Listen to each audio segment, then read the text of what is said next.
us, correct us, and empower us. For the glory of your name, in Jesus' mighty name I pray. Amen.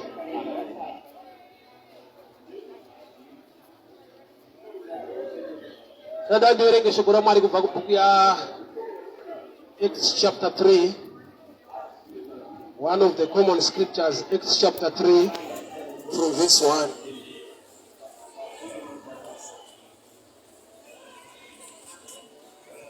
Now Peter and John went up together to the temple at the hour of prayer, the 9th hour. And a certain man lame from his mother's womb was carried, whom they laid daily at the gate of the temple, which is called Beautiful, to ask for alms from those entering the temple, who, seeing Peter and John about to enter into the temple, asked for alms. And fixing his eyes on him with Peter, John said, "Look at us." So he gave them his attention, expecting to receive something from them. Then Peter said, "Silver and gold I do not have, but what I have I give you. In the name of Jesus Christ of Nazareth, rise up and walk." Verse 7. And he took him by the right hand, lifted him up, and immediately his feet and ankle bones received strength. The main text is verse 7. And he took him by the right hand and lifted him up, and immediately his feet and the ankle bones received strength. Peter ataura izwi kumuno kuti nezita ra Jesu sumuka ufambe azvina kuitika sekudaro, asi kuti une zvaakaona zvachada ndigone kutsanangura pano, nokuti Bible rati he later stretched his right hand and lifted the man up. Murume paakasimudzwa, immediately he received power. Power raakareceiva ndoro rekupedza urema, but the first power yaakareceiva help a right hand of Peter, which means Peter ataura shoko kuti simuka. Munhu haana kusimuka nyangwe ataura zita ra Jesu rinosimudza, but vakaziva zera remunhu kuti munhu nyangwe ndataura zvaJesu unotodawo futi kuita kwevanhu kuti kubate upenyu hwake, kuti kuita kwaMwari kubate pamusoro peupenyu hwake. Ndongatese sevabereki vane vana, you understand this, kuti mwana kana akusimuka achidzidzira kufamba unotombombata maoko uchiti there will come a time yaanozova nestability, yaanonyatsobalansa uchifamba ega, kureva kuti mwana uyu pauri kumubata hakusi kumujaidza, pauri kumubata kuti amira agone kufamba hakusi kumujaidza. Help iyoyo iri necessary kusvika akugona kuva nestability kuti agone kufamba ega. So there are times yekuti zviri necessary zvacho tanegleta in the name yekuti God will perform a miracle. Kana ndataura zita raJesu zvinhu ngazviitike. Ichokwadi Mwari ndiMwari unoita zvinhu, but pane gona kushota the right hand of man for the power of God to manifest. Peter ndiye ari kusimudza munhu, but iye amuti nezita raJesu simuka.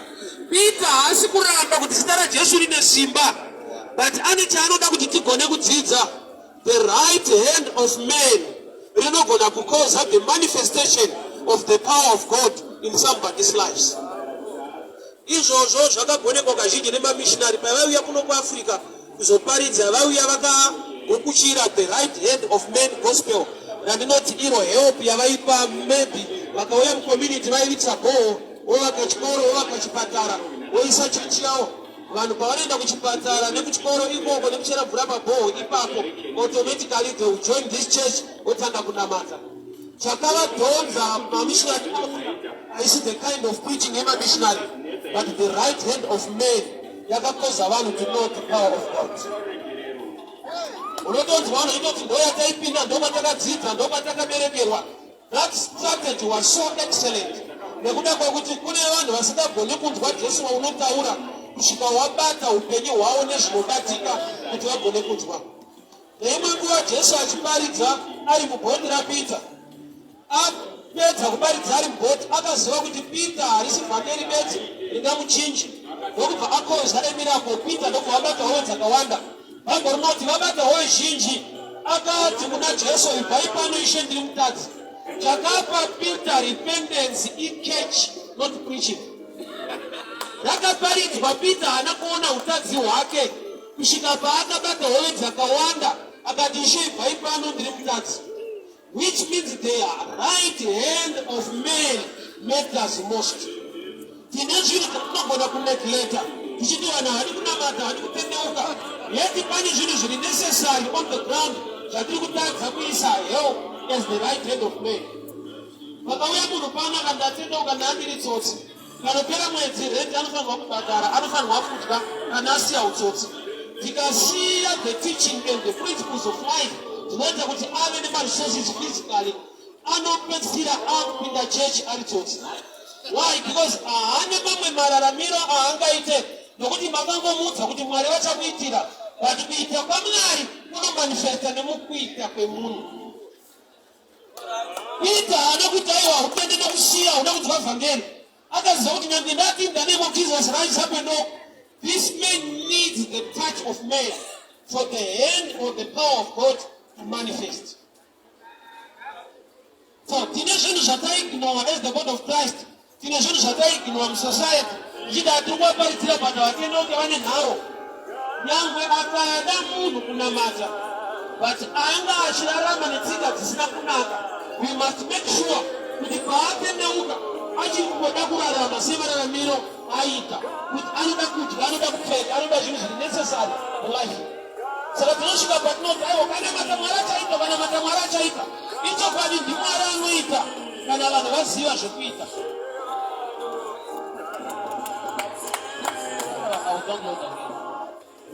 The challenge yatiinayo isanditi dai Mwari watiropafadza tava nekubudirira, tava nemaresources.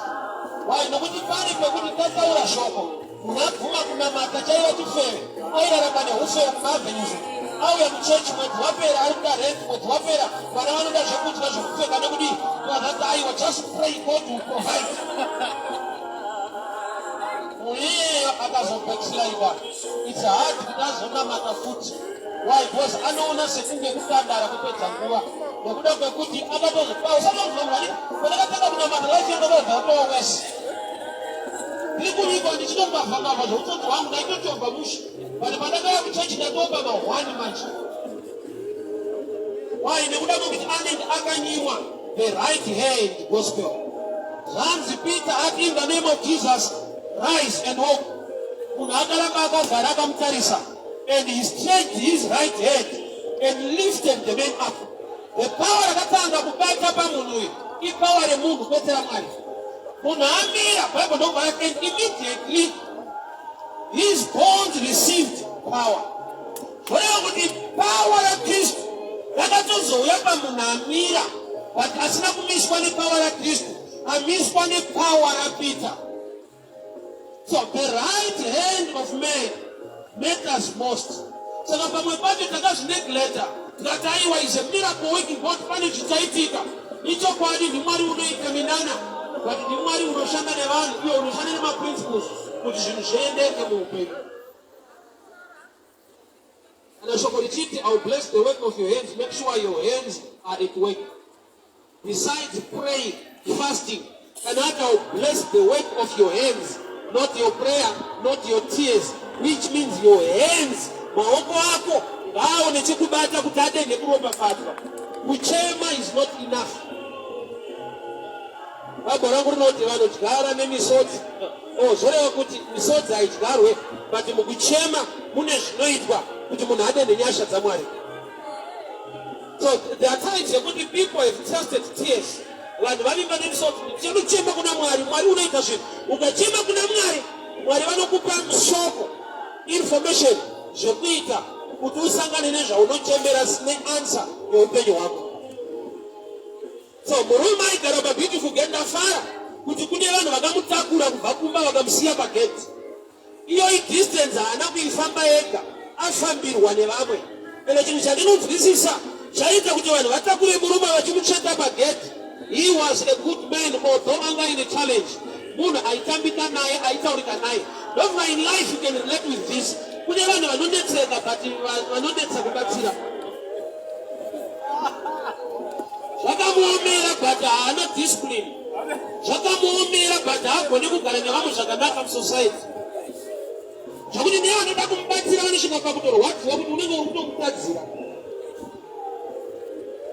So murume uyu nyangwe anga ari chirema, aitakurika, kuti anga aine mashoko akanaka ende munhu akagona kurileta kana kutamba nevamwe vanofamba iye asingafambi.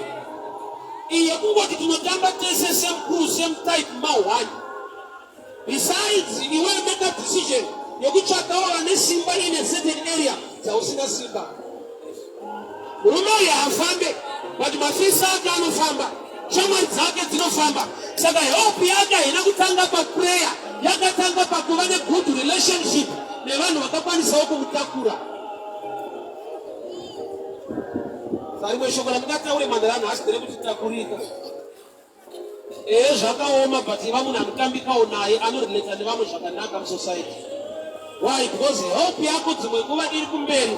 So pane kamwe kadistance kausingakavhe nekufamba kwako, but kanokavhwa nematambiro anoita nevamwe kuti vagone kuzokutakura. In life, no matter how intelligent or educated you are, you need people in life. Why? Nokuti kuti ugone kuzosvika kwauri kunzi uri kudiwa, pane anofanira kunge ataura newe akupa information yekuti pasera apa pari kutsvagwa engineer, kana munhu auya nemessage yekuti ndanzwa apa kuti pari kuitika zvakati. Nekuti relationship yako musociety itori key yelife, whether a believer or not. Mazuva ataimwa waitoona kuti une dzimwe nyaya dzawaidzikira kubhawa ende dziri dzeupenyu, kutowana basa muchitotara kugonga kuti kwedi kuri kutsvagwa munhu. Kureva kuti kungorileta nevamwe ndakanga mwari kuti chandakanakira ndakana basa nemunhu ndozvinamatira mwari wangu. That's an error. Haugone kuda mwari wakavenga munhu. Irangu haritsike kuba kwemunhu ndochandakanakira ndochavakaipira. Kuipa ikoko hai nokuti naMwari anotsika kudzimba dzevanhu. Bvunza Abhurahamu. Mwari anosvika pakusiya denga rake oshanyira munhu. Yoko munhu hauendi, asi Mwari waunonamata anoenda kudzimba dzevanhu.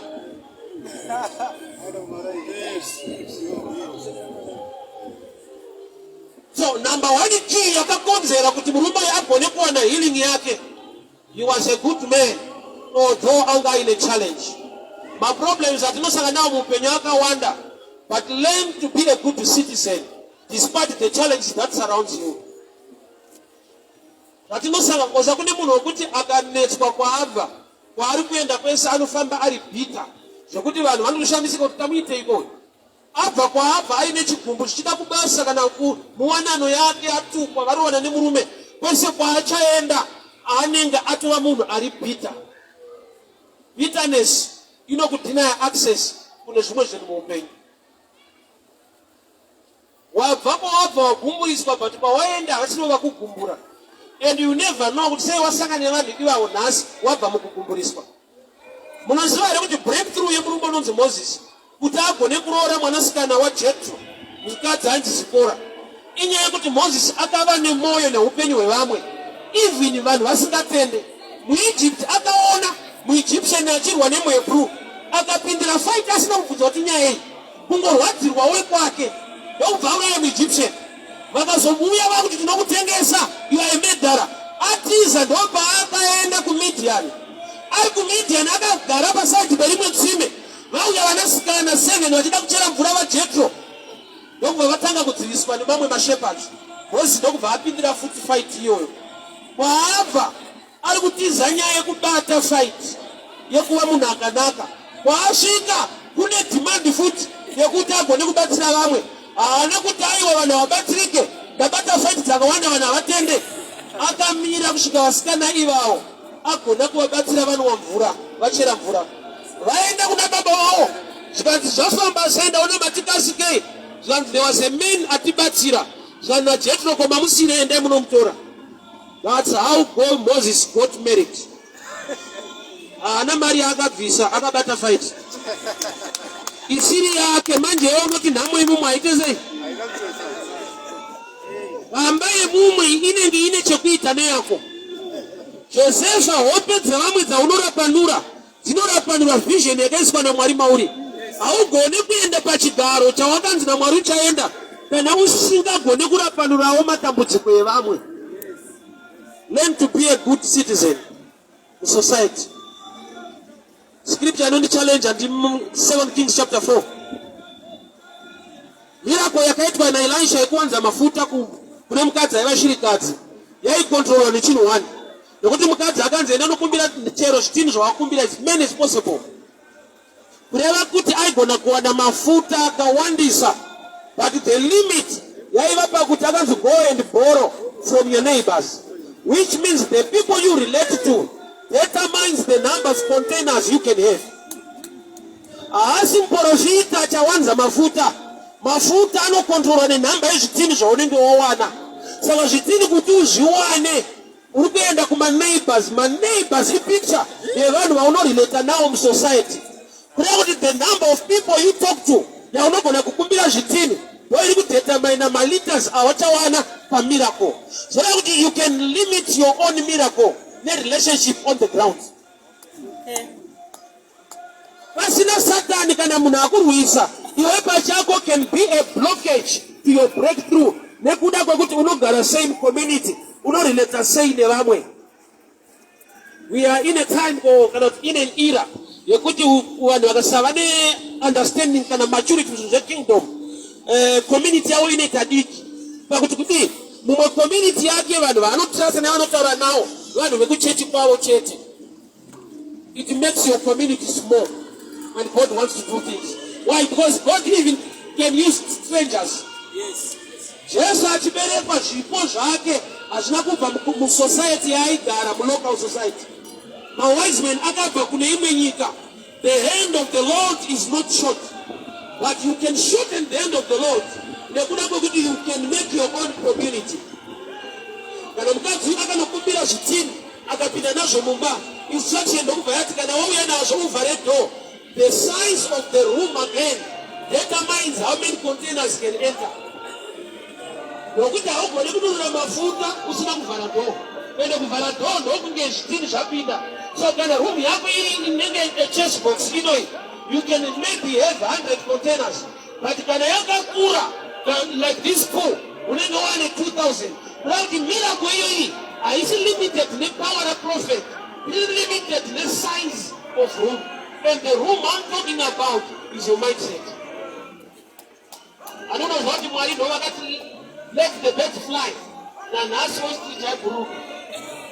Wewe kuti mwala wana power, kana kuti kune Bible rakazolewa let the birds fly. Wakasikuwa koma hostage ya 2 heavy. Hostage iri mugroup rebet ishiri. Ine manenga inotokandira nyango nemazaka. Ukandiudza nyaya yeweight, I don't believe you. Why? Because even naked, I spot what I know to let elephants fly. But it's flying. I swear, was naked, I don't want to talk about ostrich and 100 in a smoke. You must be shot as a smoke. What's the secret? What's the picture there? Ubanga is the ostrich design now. It's a shadow picture. Here instead of not to be warning. It has a small head. The neck is so long. The head is very small. Zvimwe zvese zvakakura pachidiki chinhu musoro unorevei.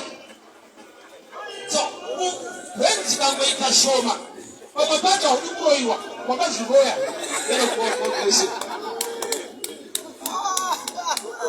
ini bhabho ranoaenga rirakuita nokufunga.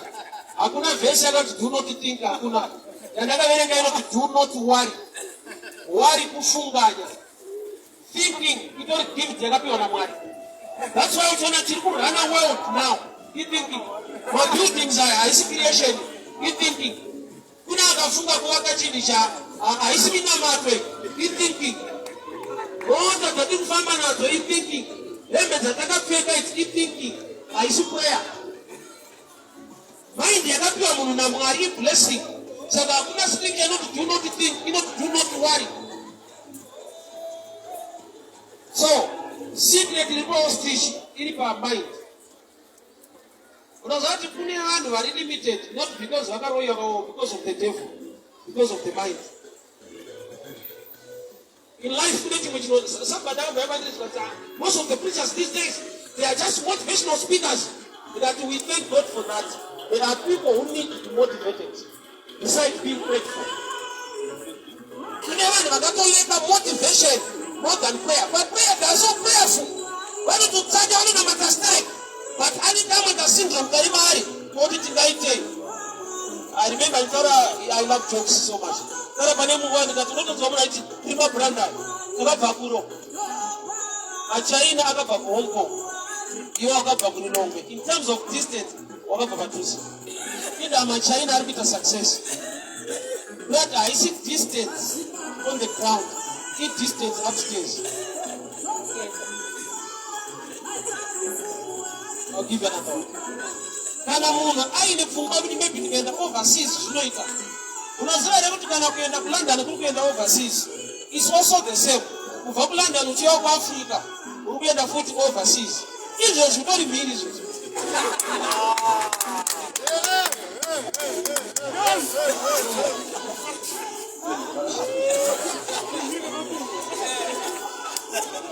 But God is not a respecter of persons.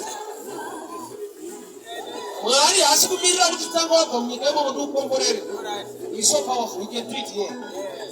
But if you want to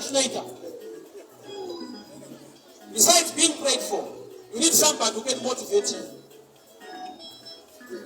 You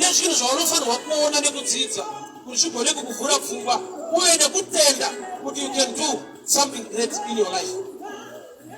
So, Muruma Ariba beautiful gate. Amazake Zamutagura Zamsia Bagate, you are not for Opinam Church. That one I write to Zoti Muchurch no Opinana, but I'm going to Tambra West and Bagate. Why was Bagate a source of income? And I didn't deal when I can the marine plate. So, Muchurch Madam Cinema miracles. So, when other donors to Church, the Mongo Kanyaya, the Zoka Patana, and the Kurama, over Sia Bagate. So Peter and John, thank God. When I talk about Murumo, you are Batangua. Because I want to take it. When Peter and John, I go to an Albanzi. But nobody should ever check out Peter and John. Peter and John are not going to Kubamu Chaka Murumo. Murumo, I go when you at a certain place, certain point. I never be somebody. But a certain place, a certain point where God must meet you.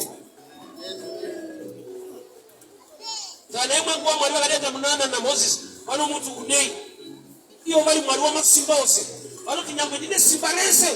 but you must have something so that you can do something here.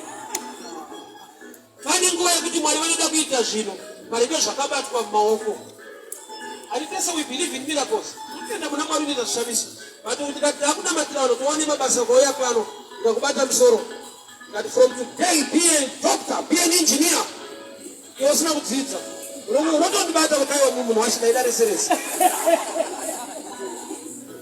Understanding on the grounds. You know, to deliver this kind of knowledge, although I believe in miracles, I must also have a qualification on the ground. Unaona David Nyangoga zote wapi become a king. Anakupenda zote wanapenda kupalace kunaso. Kubuda ndidaba nyanga. Fully was anointed to take over. But what happened after the anointing process? Akatokera back the sheep. Akazaitangua ya akashet what to save mu palace. Memuno akazote what to take over. He was sent there by God to learn something. David Wairita. Saul David David was anointed to take over the throne. And it's the kingly anointing. But I read the music, I king.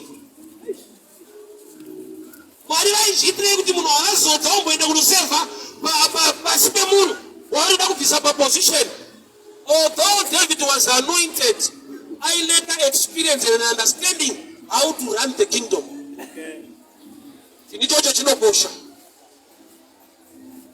I found wakunge aine ruzivo nyangwe aine zodzo. Anotaura chiri kwano knowledge is power. Anofana wakunge aine ruzivo nyangwe aine zodzo. That's why I'm not challenged kana kunetseka kuti munhu anongona ngane calling over hands ngaende ku Bible school. It's good. There are things you need to know. Zvisingaonekwe mu anointing, zvinowanikwa mu learning. So you cannot substitute ignorance. You are too prayerful. You need to learn to get knowledge. You don't get knowledge by praying. By praying, you get revelation. You must acquire knowledge by learning.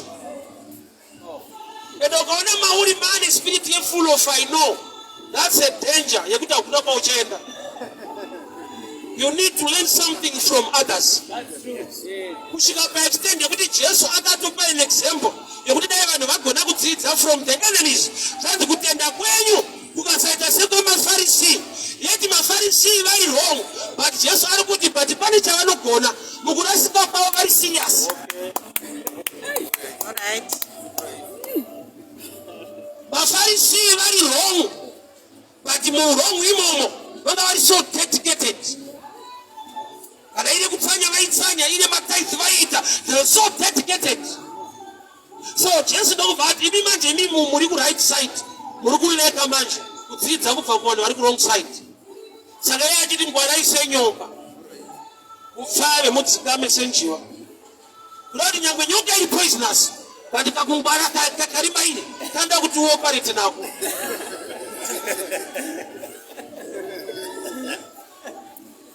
You just say, you right, and I watch your hand lay a better way. You know what runs the world? My challenges. Let on the doctor, you so much respect. In now you could sit down or water. She wear those accounts aside the doctor. My restaurant and I can't see nobody who got this and now in Zara. You want to go find us no bigger. I think I got to what is no film town and put him to Gabanaba. Now we put my challenges are removed. Don't announce a breakthrough and I want it the other side. Umwakans Manzara Famba, Nogita Fumba, Sagan Famba, Anita Zara, they can take away up. Chagami encourage we take away in Zara Akanswa. You all go into over Chamber to Shaman Grena. No time you put you know on a fund that they could see for a challenge to bring out a breakthrough. Amen. I don't have corporate banana cigar, no chance or no donor. Won't go on, no going to any pain. But in the pain, you can also learn. Why? Because bonus or the next time. No, that's not that. I don't have to do it. That when I listen, you are bigger by falling. So, just such a waka bakundi kana. Instead, you could chema. Wow, chicha waka zita kufamashini. And I wouldn't know it. Trust our Kagurasisa. Teach our Gatsita, Mamsurape moon. I trust it. So, in every challenge, there is a lesson you must pick. So, Murumo Yarutaguachi, see what I get. Although the gate is called beautiful, but life here I see beauty. Chimachin no operator Mupeno and Washinji. Could you run in the very passion, Shakanaka, but Basina Chakava Nakirao. You stay more at the time they go to machine data. What was around to put on an Excavari Coco? It's good to go to Monapi de Muanano. But it was on 1 year, Muanano. Unango just I'm sorry what the beautiful get, but I'm not beautiful. So Munaita could watch church by Papu. Bible that every day. Not the Panama days has not been a miracle, but when Wagaramba in the way to carry him every day. We are good to get it up with the chin, Uno Kosha. We touch in 3-4 days, Archipatarina Sia, Namuchakachi, Patarina Sia, Namuchakachi. Even chickens in don't you invent for your life. Look at David. I mean Joseph. Joseph had a dream to become a king in a foreign land in Egypt. But Baba the Pada Tanga Kupinda Egypt, I know Kupinda as king, Agapinda as a Gatena. I shanda Kumbaka Potifa. Ia ine chiroto chinodarika Potifa. Anakupopota, anakuchema utukungoti rote sama vision na sande basaresa. But there are times you are in the right field. But I'll start to wind up at that position. It's a matter of time. John 5, no second chida. Urumai karaba ziyare side. Chagaita kutari kere kora moyo. Ayona vamo ya chipora. Chikamin karecha. Utu otondi siri kupora. But the bandiri pari right pano pora moon. Every day. It's a matter of time. waingoziva kuti zvangu asati zvaita but zvichaita nokuti pandiri ndopa zvinoitika. So my case haina kusiyana nevamwe but ndichasiyana itime. Uda kunyanyenkareja vanhu chinhu chinoti patience chinoti kutsungirira. Because in our generation, in our time, chinicho chinonetsa kuva nacho. Rarama muira mutime zvinhu zviri instant, zvinhu zvokuti right now. I believe there are things that God can do right now, and there are things that are worth to wait for. Iye ari Mwari wamasimba ose akaita 6 days, sika nyika yese 6 days zvichitorekodwa, and haana kunyara nazvo. Munhu wamasimba ose pandikutora time. Right now I command trees, I command hills, I command river, I command fish right now. Anakudaro. Aita akaita chini. We end up the next day. There are things that are worth to wait for. Why? Because order yaitwa na Mwari. Yange yakanakira chichauya anonzi munhu. Munhu akatangira miti kuuya. Iko kufema kwake kune chekuita nekutora oxygen from the trees. Achipa miti yo carbon dioxide. Munhu akatangira miti. Mwari wanodzoka munhu afenda anotatofa. So order yaMwari yokuti miti inotangira munhu vaita kuti tsano munhu ofemawo.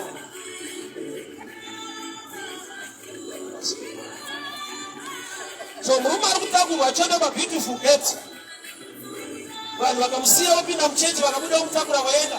Zvaiitika almost every day. No miracle, but vairamba vaine heart towards their brethren kuti handei. So the last day parikuya miracle now.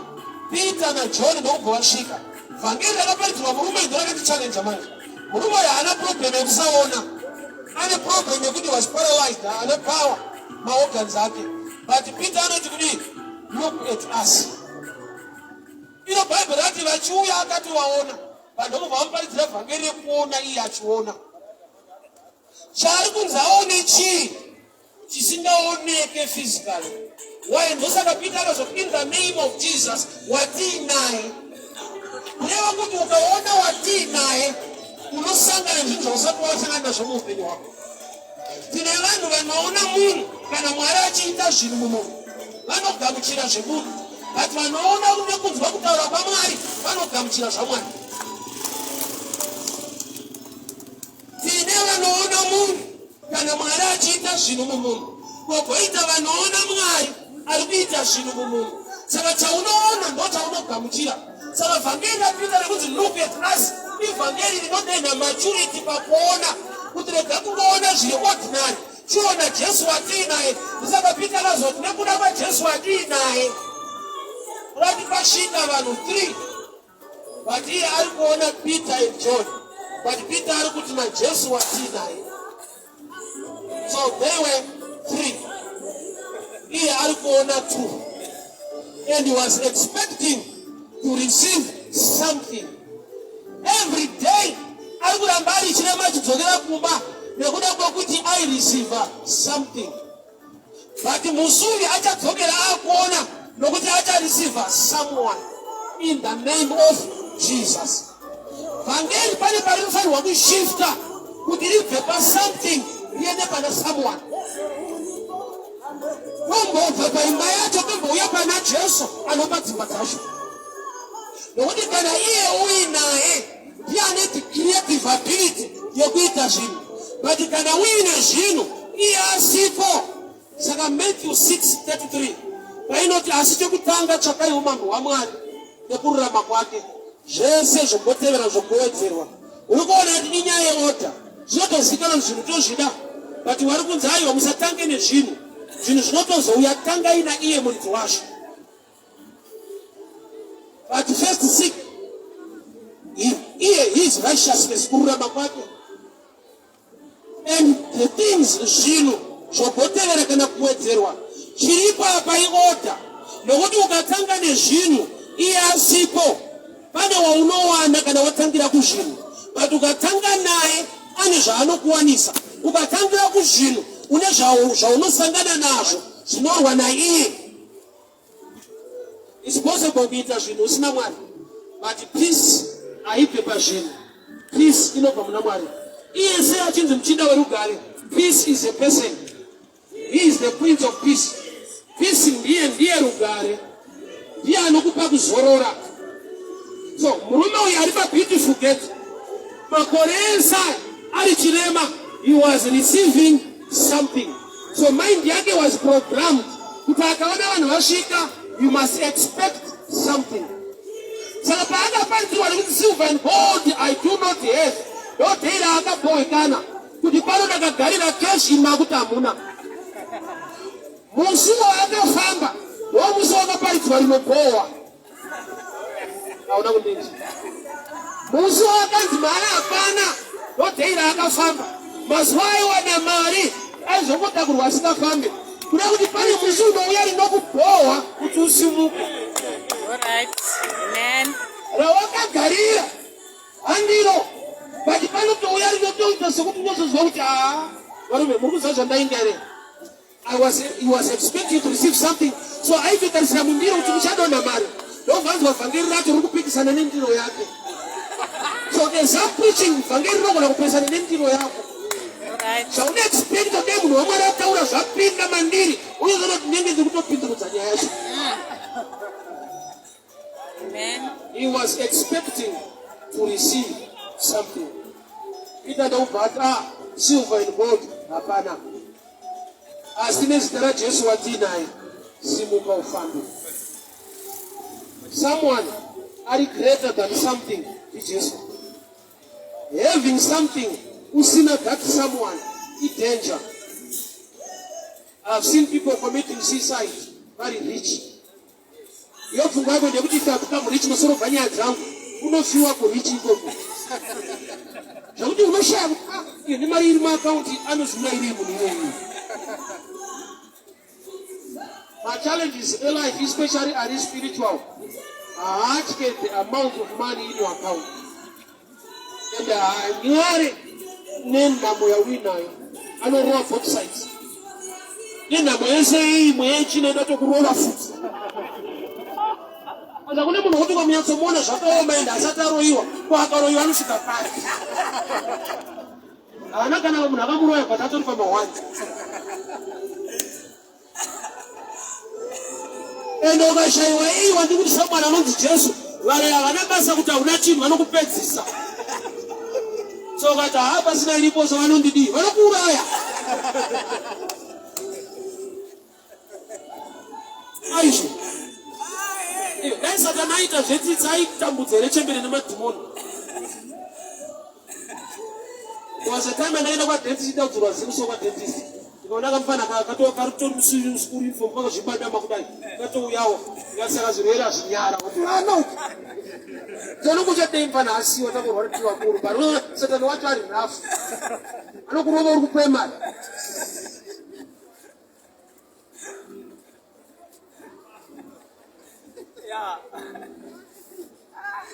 There was a man wandakambotakura so wandakaona akadonha paside peroad. He was diabetic. Amutakura ari revival power ndakutaura naye. Unakana phone yekufunira hama dzako. Last time pandakadonha ndakabirwa. Satan has right.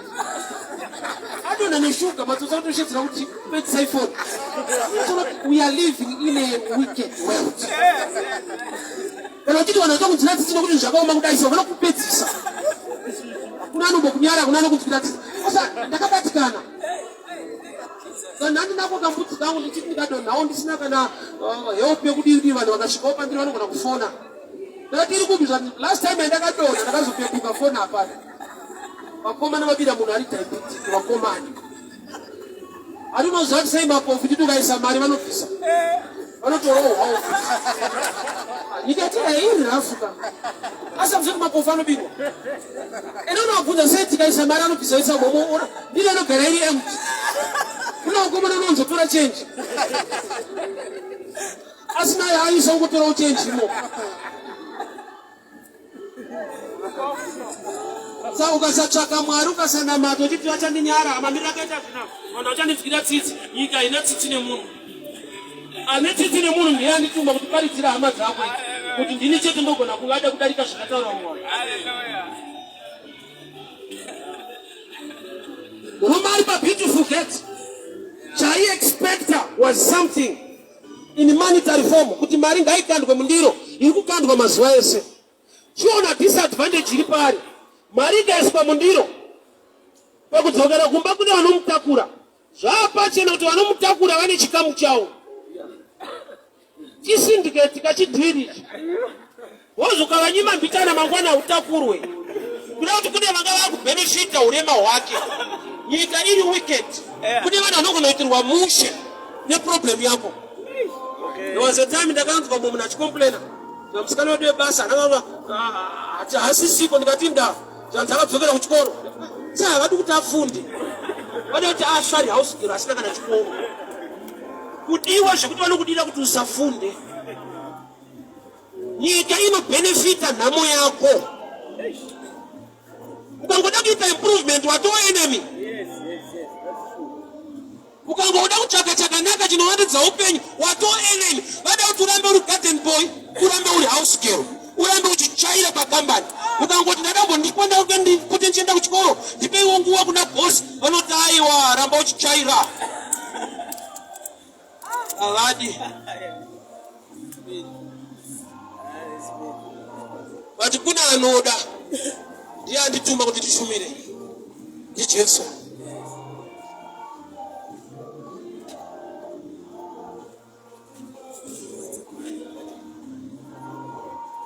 Tomorrow mukaita rombo rakanaka kana mune time in the morning 8:30 endri kuPower FM tomorrow morning program inoitwa pa5 inonzi Major League kana kuti breakfast show inoitwa naPatisani naTinashe Chikuse. I will be live tomorrow 8:30 on Power FM. So have an access to radio in the morning tomorrow. You can tune in tuona naye papa. Kana pane vanoda kutravel kuenda kuIsrael and also the Home Affairs on the 25th of June I'll be going to Israel.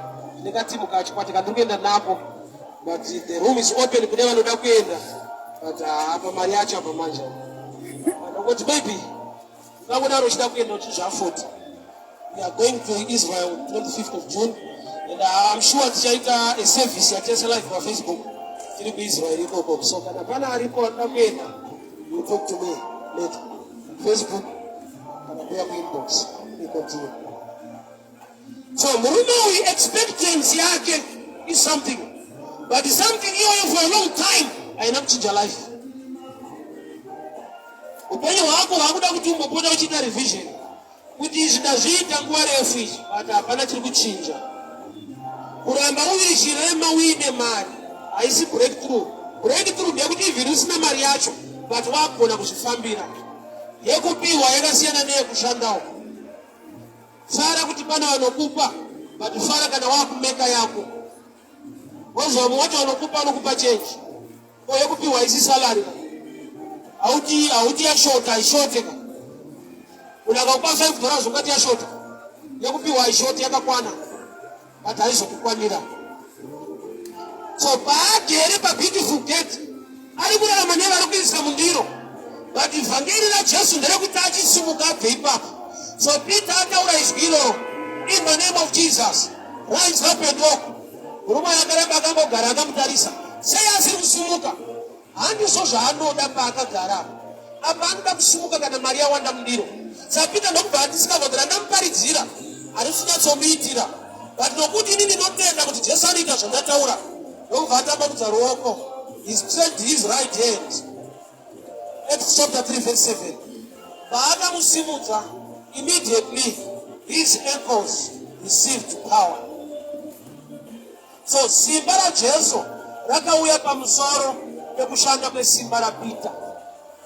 Randozvandau zoshumira nhasi. The hand of man can attract the power of God. Peter ndiye akasimudza munhu kwete Jesu. Jesu akazopa munhu power but munhu asimudzwa naPeter. So asimudzwa Bible rinoti ndokubva apinda mutemberi achifara. Vanhu varimo vakatoshamba kuti ndiye munhu watosiya pageti apinda munhu achipembera ati remember this man wakaberekwa akadaro kwemakore asina kubvira afamba. Kune process dzinoitwa kuti munhu asvike pakufamba. Munhu anokambaira. Ndozvaunderstand naye. Mwana wese aberekwa atange newalking atanga amboita crawl kumbokambaira paground apo ozosimudzwa ombodzidhedhe ombodziswa kumira ozofamba. But murume wayo kunzi naPeter in the name of Jesus rise up and walk. kuti pane stage iri kujambwa. Process yekukambaira nekuda kwezera remurume uyu haichaita. Ukaona murume mukuru achikambaira so pane zvinokunetsa. Ukaona kachechi kachikambaira unoshedzera kuti ndiyoyo akadi pray akachafamba. So kune process, kune zvinoitika muupenyu zvinoshungurudza kana zvakuitika pazera rako. Mwari ngaakuwanire nyasha uregere kudzokera kumashure, asi kuti kana stage yakatodarika Mwari ngaakupfudze mberi. Amen. Murume uyu haana kukambaira, rise up and walk. Yet haana kubvira ambofamba mulife make. Sai Peter asikada kuti munhu afambe neprocess yekumbokambaira. It will embarrass him at his age to grow. Chose chakauya kuzokunyadzisa muupenyu hwako, I cancel it in the name of Jesus. Amen. I make this declaration. Chose chakauya kuzokunyadzisa muupenyu hwako, I cancel it in the name of Jesus. Amen. Simudzwa naJesu. Rega kuenda pastage kukambaira sekachechi. This man was old. Saka akati rise up and walk. Akatanga process yekukambaira. Ari kuenda mustage inomunyadzisa. Saka miracle yaJesu iri kueliminata a stage embarrassment. May God elevate you. Jesu chakauya to embarrass you, I cancel it in the name of Jesus. Amen. Ipfungwa yawakaipa kuti uchiite zvinhu zvinounza kunyadziswa mauri. Ipfungwa yaMwari kuti upauitike zvinhu zvinounza kukudzwa muupenyu hwako. So this man wakasimudzwa, he received power. Ndokubva apinda mukereke. Bible rinoti he was leaping, jumping, arimo achifara achirumbidza Mwari.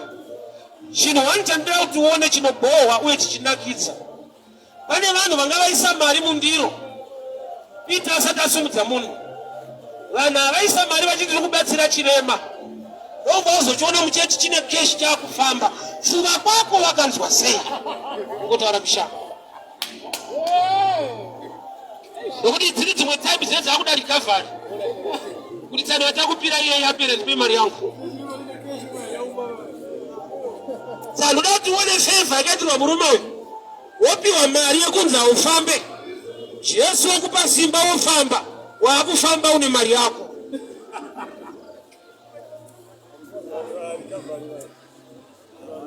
Thank God nokuti Peter came late. Kuda kuti Peter paakanonoka kuuya, shasha yaimeka mari. Yakamirira kuzopiwa makumbo kuti ifambe. All right. So kunonoka kwaPeter yanga iri blessing kuti tsano vafanomeka nokuti vachafamba kana Peter auya. Dai Peter akakazika musi uyu vaifamba pasina kana sendi tsano. Saka chimwe chaanofanirwa kufarira ndechekuti Peter wagona wauya panguva yekuti mari inenge yaita. Mwari ngavakuitire nyasha umeke yako. Amen. Uregere kupitwa netime but nguva painokwana ikwane zvinhu zvako zvaitawo. Amen. Amen. Beautiful gate ndopaigara mukuru but musi waakafamba akapindawo muchechi. Ndoda kuti shoko raMwari kana raparidzwa iro pacharo must direct you to a place of worship. Haana kufamba akadzokera kumaraini kuti zvaita, akaziva kwekuenda. God bless you. Akapinda muchechi. Paakafamba akapinda muchechi. Zvako zvikafamba unoenda kupi? Ndomwe mvudzi. Ndokuti chinoita kuti ufambe uye asati zvaita. Kana zvaita unogona kufamba uchidzoka. Vazhinji vandaona kuti kana zvichinetsa anonamata. Kati kana zvaita mushe unenge uchatotsvagwa kuti chiripinda tese. Maakupi kwa mazuva ano. In nature itsika yemunhu kuti kana zvichirema anoda Mwari. Kana zvaita mushe unenge maakutomunetsa. Anoita busy. Ngochinja ndakatiwo Mwari ndibatsire. I will always come to the streets no matter what. Zvese zvakaitwa naMwari muupenyu hwangu zvinotyisa zvikuru. Matestimony ndikataura ndinovhunduka kuti sure. But ndakati Mwari undipe that humility to continue to go and win souls in those places zvekuti you don't get any respect. Ndaenda kune dzimwe nyika kana ndikafly ndikatouya paairport nguva ichiripo. Ndotouya pano masikati acho. Lese ndinoenda flight ya 10. Hapana pandouya. Achitombondi mumva kondakwira ndege kana level racho alichaita kuita kwekuita sei.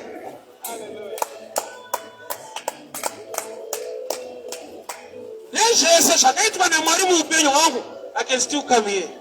Amen. Achitombondita but level racho wazodi.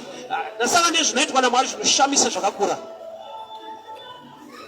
Even ukaenda paNational TV kana ukaenda kuRadio kana kuparidza kune dzimwe nyika nekuti always come here.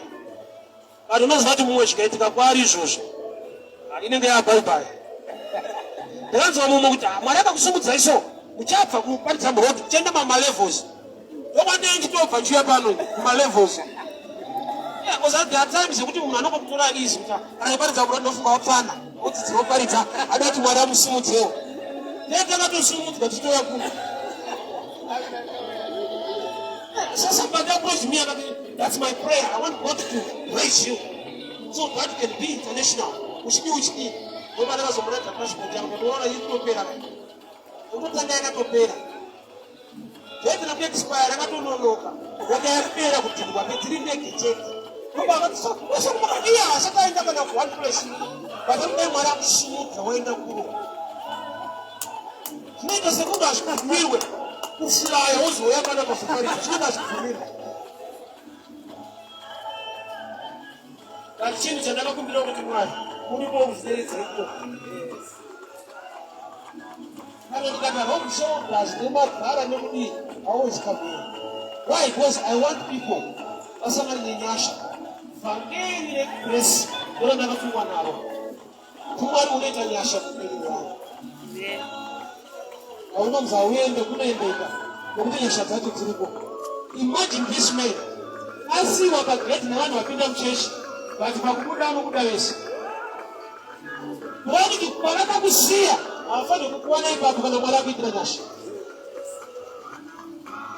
Havasangana newe paunofungidzira kuti hausvike nokuti vanoti kana usina kutakura hausvike. Hongu pano pandinotakurwa ndichichekwa kuti kana nyasha dzandibata ndinobva pandakachekwa ndichienda paanobva level.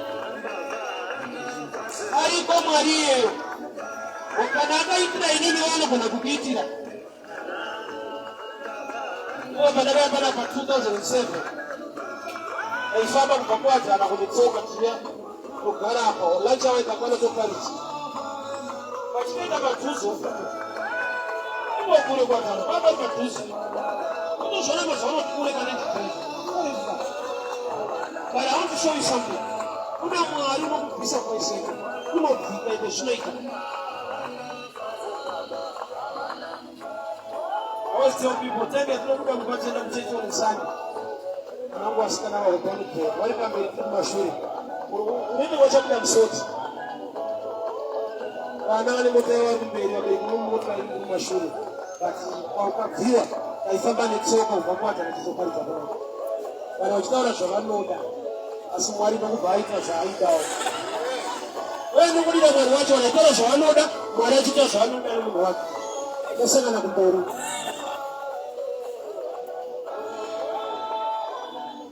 Pane paakasiyiwa nehama but pakataurwa zita raJesu akapinda another level.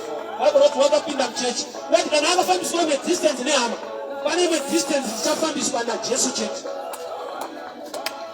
Vanhu vasina basa newe vasingade kukubatsira kune distance yaunongofambiswa nokuti musharukwa akuwanira nyasha. Amen. There was a day yanandiri kuAddis Ababa kuEthiopia ndaizvikwenya so indini era kuma usakana uri kure kure ka unofunga kuti hausiriwe. Ende chakandinakidza musi wandakaenda kuri 2014 pandakaenda kuEthiopia pane machinda aiuya achigara panapa wemucivil aviation airport. Pakandiona ikoko airport akandibvunza nomurupedzani ndanga ndisiri ndikuenda. Sure nyasha dzifite zveshuwa. Pastor Buraite yani kwa muri kupusha ndani ndinozvipusha ndani.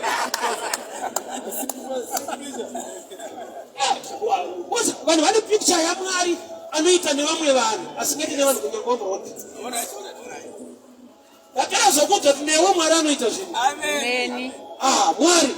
Amen. Pakazvidzika ndo paanotoita manyemwe sterect. Paanonzi apaite mugwenga musina chingwa vanhu vakadya chingwa. mugwenga for 40 years vanhu vakadya nyama pasina butcher. Mwari ari source of supply. Iye pachake akava source yelife yako, unorarama life inonzi a wonder. Yes. Kana zvichishamisa zvinoitwa kunyika, Mwari wedu unodarika izvozvo. Iye bhabho rake rinoti unosungudza marombe kubva muguruva. Kunati number 1 qualification kungoita rombe wapinda. Watopa padhuze nekusumudzwa. Why? Because anonzotsaimira ikoko. Ukangozoti rombe ngozoti manje vantu kusimuka. Why? No game yakanonzotsaimira kumarombe. Kukudzwa kwaMwari kuri pakusimudza marombe iwayo. But nyaya iripo ndeyekuti rombe ngaritende kuvhangeri raKristu. Wozi kune marombe anosiya. Wozi iwa hamude. Anonozaira kuti Mwari anotida zvakafanana. Saka munhu akabva anibvunza zvanhu but sei life yedu ichisiyana kana tichida zvakafanana. Secret ndeiyi, isuwo hatimude zvakafanana. Alright. Iye saMwari unotida zvakafanana. Iko pamberi pake. Tinoita kuti life yedu izosiyana, hatimudewo zvakafanana. Mumwe zvekuchechi ndezvekutandara kuwaila time.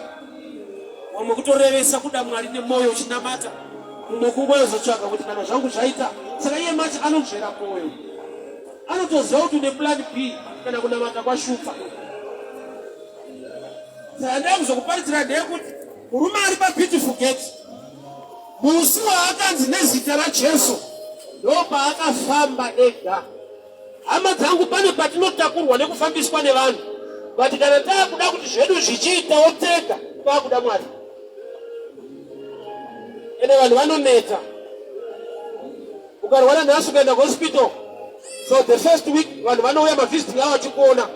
But panopera mwedzi vanenge vakutobvunzana kuti panaenda vari sei. Vanhu vanoneta. Ukatosungwa nhasi kujeru vanouya vachikuona mavhiziti ava, vakapera 3 years hakuna achauya. Don't nature yemunhu. But wandiri kushumira asinganete newe ndiKristu. Wandiri kushumira asinganete neupenyu hwako ndiJesu. Kana vanhu vaneta, ramba wakabata pana Kristu. Murume uyu paakasimudzwa naPeter akava nesimba, wakafamba achipinda muchechi kunorumbidza Mwari. Dambudziko redu manje, kana Mwari akusimudza zvafamba, unoenda kupi? Nokuti paakasimudzwa akapinda muchechi, iwe ukasimuka unotodzoka unoenda kure nechechi yacho. Mwana akaberekwa chasara kukura, kukura anokura achinwa mukaka. Kureva kuti if you are born again, kana wauya kwaMwari, Mwari vaita zvinhu, ramba wakamira Mwari. Chese chawawana neminana chinosustainwa nenyasha nerelationship naMwari. Chese chawakawana kwaMwari chinosustainwa naMwari wacho. So ukaitirwa nyasha kwaMwari ukawana zvawawana, ukasuduruka, wakaipa uko haadi kuti uve nechinhu. Chawakawana kuna Mwari chinosustainwa nekuramba uchinamata Mwari. Zvimwe chete kunegative word chawakaona kumwanga chinosimbiswa nekuramba uchidzoka kwasekuru. Ukaitirwa kuramba uchienda ikoko zvinobhenda. So whatever chawakati Mwari niitirei vakaita chinosustainwa nekuramba une ukama naMwari wacho. Ndikutaura a message iri beyond church. Kuti mubvunzo wake ndekuti mubata mungobvunza zoti Mwari uyu haapinde chechi, vanhu vanopindwa naMwari. Hauzoita sarudzo yekupinda machechi. Neiye Mwari haana problem nekuwanda kwawo. Ane problem nekudzidziso. Vanhu vangu vaparara nekushayiwa ruzivo. Ukanzwa achiti vanhu vangu vari kubvuma kuti imimi muri vake, ende abvuma futi kuti muri kuparara zvakadaro. Nyaya lack of knowledge. So chinhu chinonzi knowledge haushuwire. Hauite prayer to get knowledge. You learn, you acquire knowledge. Iva neshungu dzekudzidza. Saka mwakati bhaibheri racho ndikariverenga ndiridzwe. Ndo stage number 1 yaunofanira kuita, kuverenga usinganzwe. Why? Nokuti munhu andawakandase paaiverenga asinganzwe. Mwari vakazviona kuti ari kuverenga asinganzwe, vakamutumira Filipi. Kurati Mwari vanotoda kuona munhu anoda kuverenga asinganzwe. ndozvinovadenda kuti vakupe anoita kuti unzwe. Muranda wakandazi haana kuita prayer kuti Mwari ndipeiwo ndinzwise Bible. Akaverenga asinganzwe, zvikadenda Mwari kuti vamupe Philip anomuudza kuti agone kunzwa. Vakaropafadzwa vane nzara nenyota. That thirst and hunger is a blessing.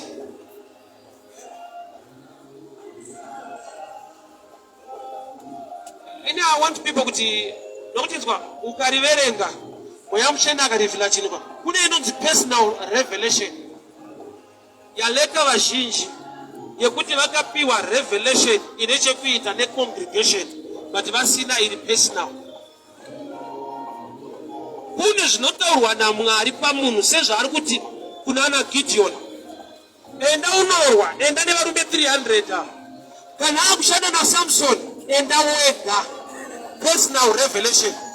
Samson avaoni but Gideon anga ne 300 ndaundiregerera, so kune inonzi personal revelation yekuti Mwari vari kutaura newe sedunga munhu maringe upenyu hwako.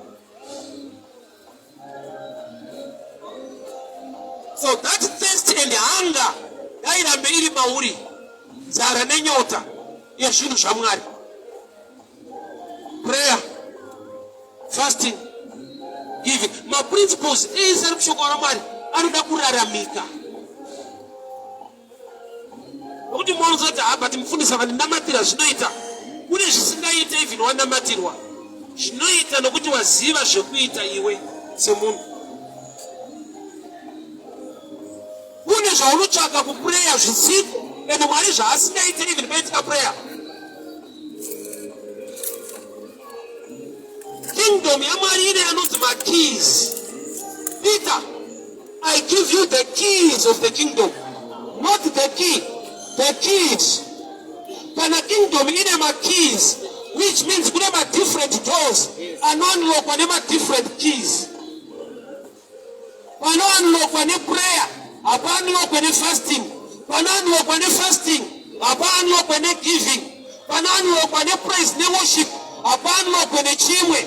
You need the right key for the right door. Vale pakutoti ukanamatira zvinhu zvacho hazviite kusvika wakuziva zvekuita kuti zvinhu zviite.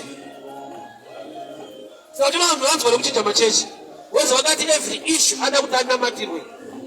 Pane paunoda kubatwa musoro, pane paunofanirwa kubatwa mukati memusoro. Knowledge. You don't substitute issue ignorance ne prayer. Unocha unoziva kuti but pastor pray for me. Yesu ane nguva yaakati Luke 17:11 kune varume vaiva nemaperembudzi vati mwanakomana Dhavhidhi ndinoyongoni ndokubva ati go and show yourself to the priest. Haana kuvati receive your healing, haana kuti get healed right now. Yet those people were healed without any mention yekunzi receive your healing.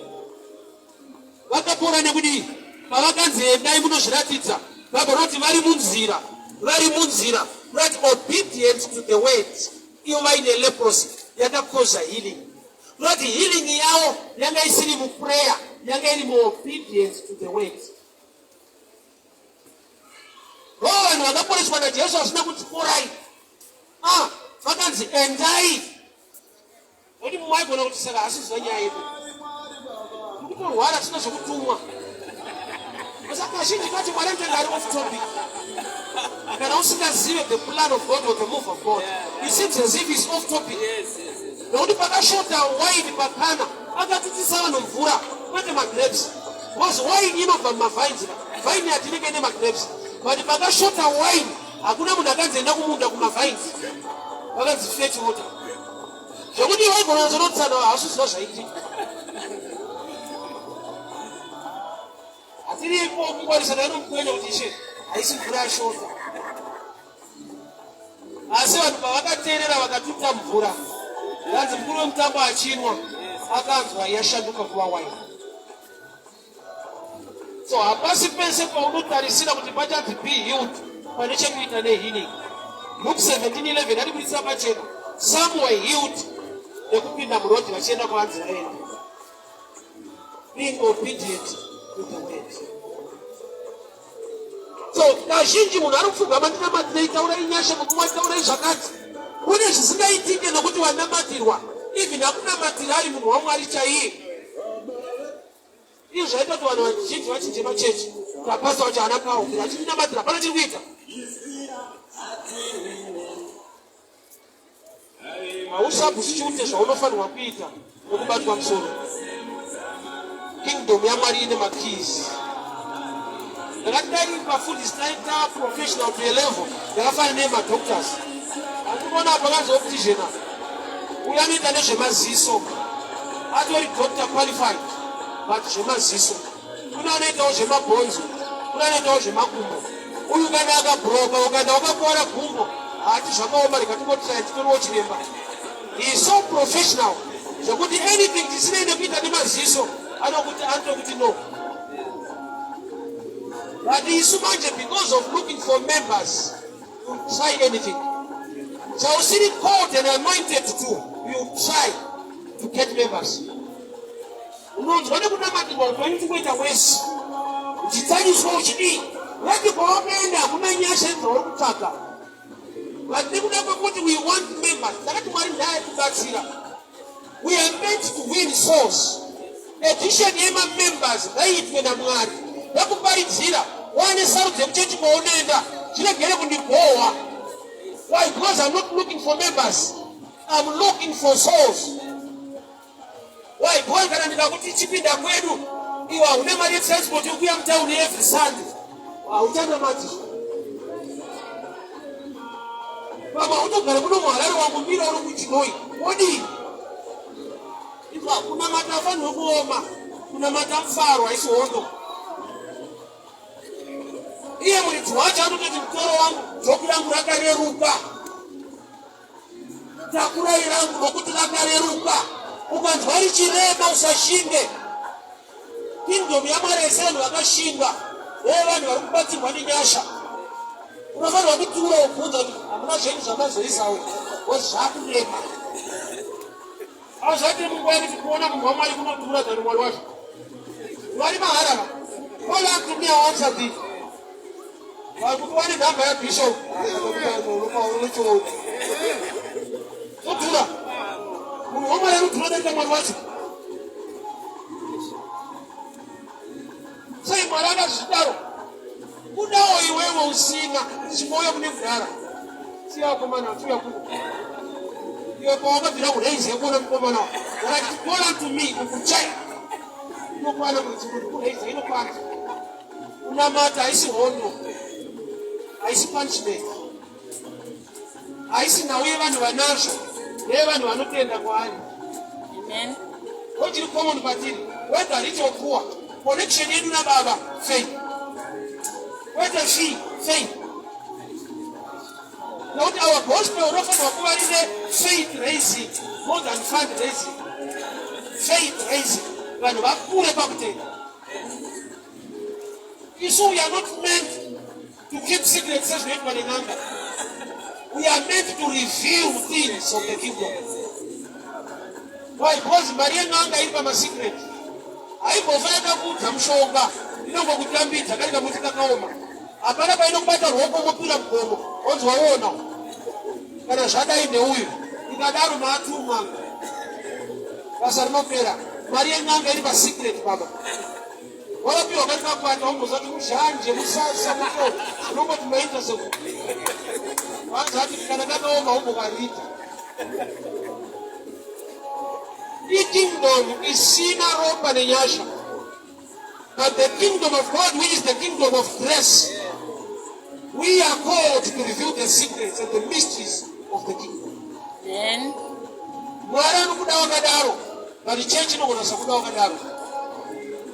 Iye chai anokuda wakadaro. I remember there was a time when I waited all night. Wana wakomana wakapedza kupinda 40 vakasika vada kupinda muchechi mazano kune mamonya. Ndobva vabantu vamukavhiringa chechi takuda kushuta muPV. Vari mukati umu vakutoita prayer. Prayer yavari kuita ine mavainzi anoti mutiregerere zvatokutadzirai. Avari panze vari kunzi vatadza havapinde.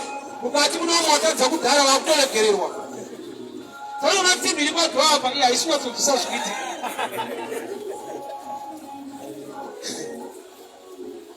Ukaita kuti tiregerei manje vari kuti matadza mupinde. Ko matadza vari mukati kudharano.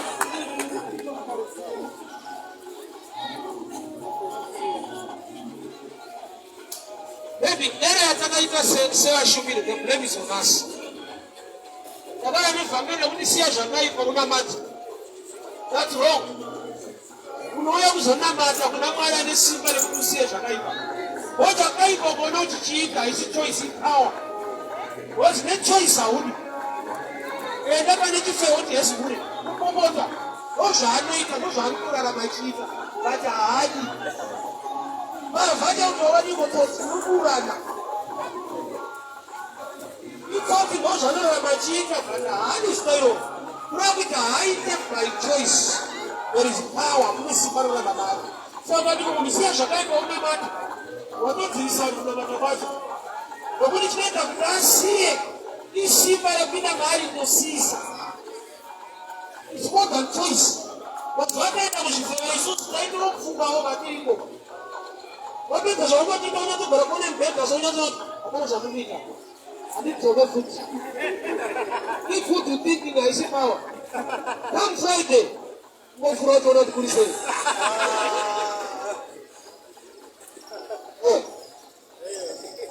Why? Because choice is power. We make a choice. Come to him.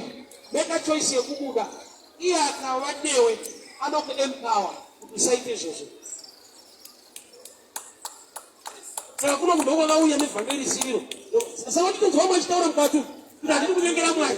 I have to get a simple. Then I right to join the church. That's an error. Ukatoona kuti gona kusiya zvakaipa usauye watora kudhara una miti yaKristu wozotoriwo Mwari pachake kunamata inhau yevanhu vakatenda kuti hatigone Mwari tigone sei kunamata ipicha yehumility kusanamata kudada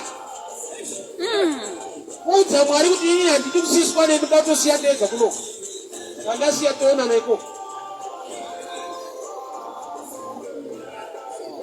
Nenge ishi ya prodigal son.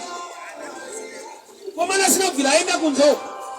Paka akatoshamisa baba vati farira mukomana akaenda kuri akadzoka. Iye pari ane self-righteousness. Ane record yekuti mukomana akanoita zvakaipa saka baba vafanira kumupambira. Unoona chinhu chinonzi grace. Let me tell you this.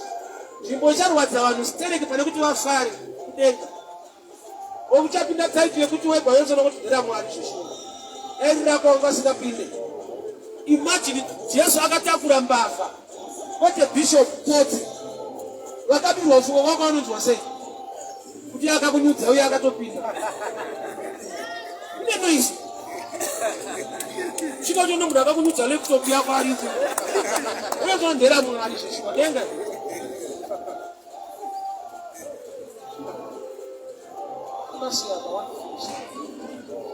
So the right hand of man, Peter Bagasimudza munhu, immediately he received power. So that kune rimwe power raMwari rinomanifesta kana the right hand of man ragona kuita shoko. Besides kuchema, what are you doing to change your life? Chemera Mwari, ruoko rwako rwakabata charwakabata pakuita. Peter got in the name of Jesus, rise up. Murume ana kusimuka. Bible wrote kushinga Peter asimudza munhu neruoko. Ndoba aka receive power. Which means the hand of man attracts the power of God. Rako ruoko ruri kuitei. Misodzi wachema, that's true. But chichamuva Mwari has my tears. In action despite your tears. Ukumbira simudze maoko tinamati. Baba tinokutendai neshoko renyu. Mazvida nekutara kweupenyu hwedu zvakaremara zvisingafambi ngazvifambiswe nenyasha. Baba pane patangatakurwa nehama tikasvitswa asi ndaakunamata kuti imi Jesu tibvisei that level mutiendese pane kumwe kugwinya. Wenyasha mutsvene wakatendeka takupai mbiri nekukuremekedzai muzita renyu Jesu Kristu weNazareta. Amen. God bless you, God bless you. Tisanganisire zvakare mangwana pakati mangwana kuseni 8:30 nendiri pa Power FM. The program and